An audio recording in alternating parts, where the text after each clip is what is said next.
What's up guys? Today, I will show you a thriller drama film. This film is inspired by true events. He wants you to turn around. Okay, she's not hiding anything. Sandra, manager of a Chickwich fast food restaurant, receives a call from someone identifying himself as Officer Daniels. He claims to be in contact with the regional manager about a customer who had money allegedly stolen by an employee that day. Daniels claims that he is searching the suspect's residence, but will remain on the phone while Sandra detains the employee until the police arrive. Sandra identifies Becky as the suspect based on the description. Daniels confirms the name. Sandra brings Becky to the restaurant office with another employee, Marty. She denies the theft. At Daniels' behest, Sandra searches Becky's pockets and purse and finds nothing. Telling her that the alternative is to have Becky go to jail, Daniels has her strip search Becky. Daniels tells Sandra that he and other officers are searching Becky's home on suspicion that her brother is involved in drugs, and that Becky may be involved. He has Sandra put Becky's clothes into a bag and take it to her car for inspection by the police. Sandra insists she resume managing the restaurant as it is busy. After Daniels stipulates that a male employee watch Becky for security reasons, another employee, Kevin, is brought in, but questions Daniels' instructions and leaves. Sandra's fiancé Van takes over, under pressure from Daniels over the beers he drank before driving to the restaurant. Officer Daniels says to Van, "Becky stole a customer's money. I'm in charge of the crime scene and everything that happens here. And you're gonna assist me. And the first thing we need to do is find that money she took. I'm gonna need you to inspect her. Does she still have that apron on? Why don't we start by having her take that off? If she won't take it off, I'm gonna need you to take it from her. Has she taken it off yet?" Van says, "No.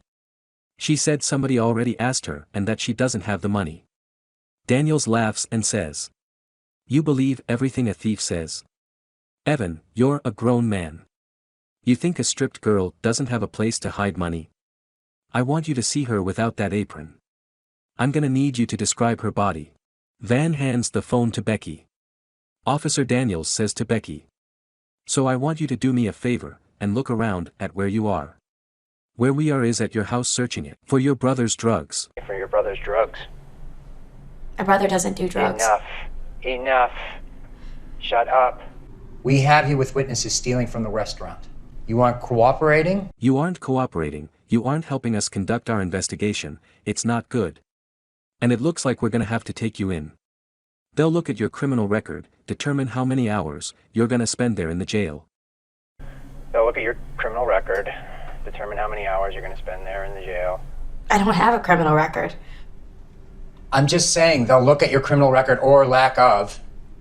Look at your papers, decide how many hours you'll spend in jail. They'll look at how you cooperated here today. All this is being recorded, you understand? Yeah, I understand.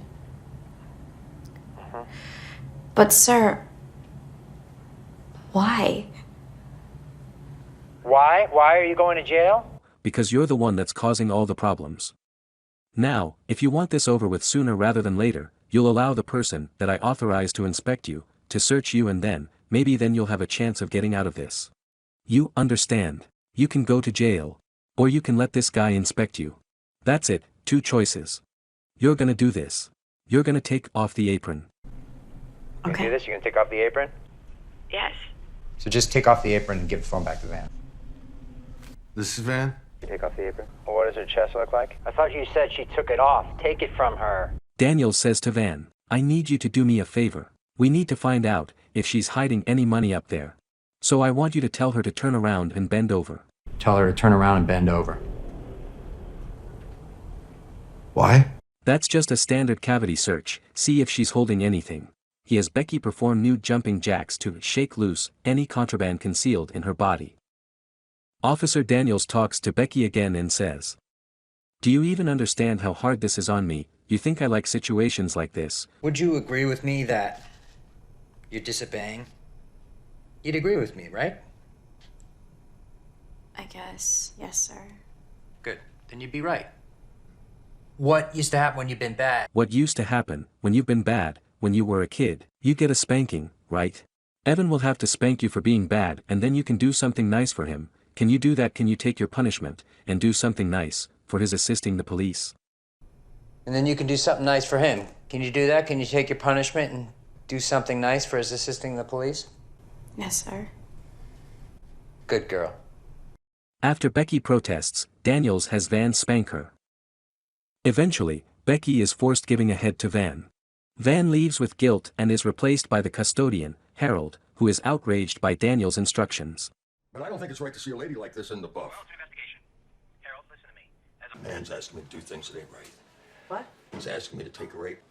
It ain't right. And it ain't policeman. See? Shut up. Harold tells Sandra about Daniels' orders. She calls the regional manager, who tells her he has no idea about any investigation.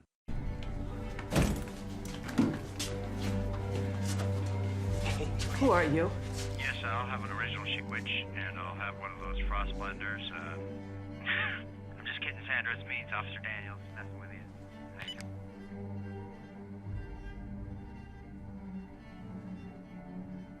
you. He hung up?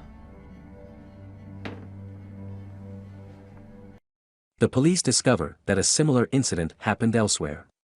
Daniels is identified by closed-circuit recordings and arrested. Grandpa's house. Oh, yeah? You got at Grandpa's house? And do you know how many pockets he has? How many? He He is a family man working as a telemarketer. Becky meets an attorney to discuss options for suing Sandra. Sandra, now unemployed and no longer seeing Van, tells a journalist she is a blameless victim.